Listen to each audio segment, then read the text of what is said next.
I kept the past to myself for a half-century until I suddenly reached the point where I could no longer contain the compressed weight of pain inside me.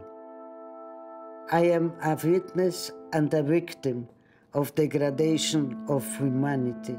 I know that nothing can change or heal my wounds. I am filled with memories of my parents and my sister. I want to keep their image alive. I am in a hurry. It's getting late and my memory is not as efficient as it used to be.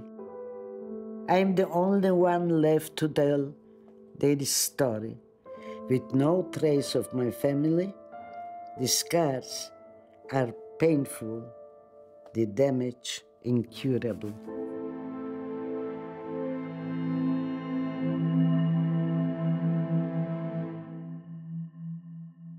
My name is Elsa Thon, if only it were fiction.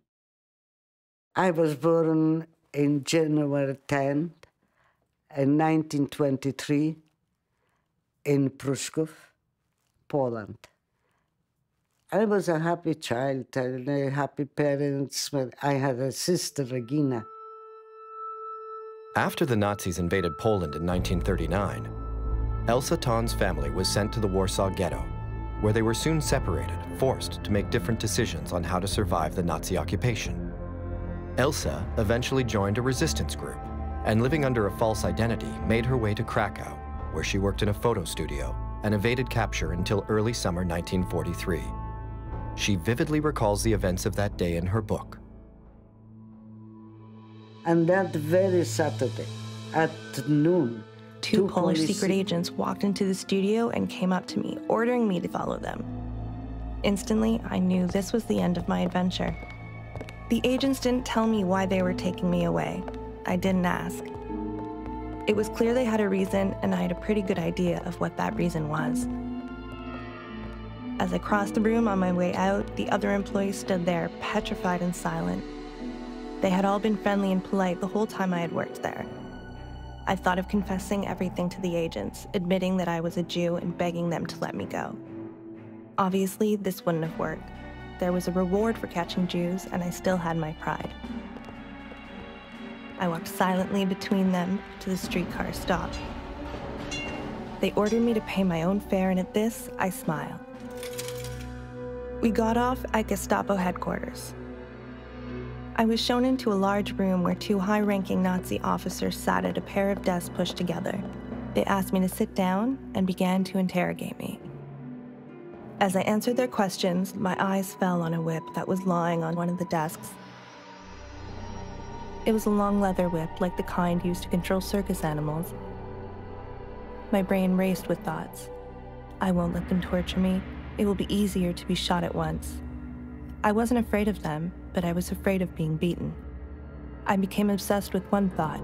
If I told them right away that I was Jewish, they wouldn't have to beat me up. If they killed me immediately, I wouldn't be humiliated. I made up my mind. I would confess. On my face, you couldn't see that I was afraid. If they kill me, they kill me, but no more pain. After her confession, Elsa was imprisoned and then sent to Nazi work camps, barely surviving her detention until her liberation in 1945 in the midst of a forced march. Her parents and sister met the fate suffered by so many others. Elsa married Meyer, a man she met in the last days of the war. They moved to Israel, where they had 2 children, and then to Buenos Aires. She and her husband moved to Canada in 1980. My children I adore.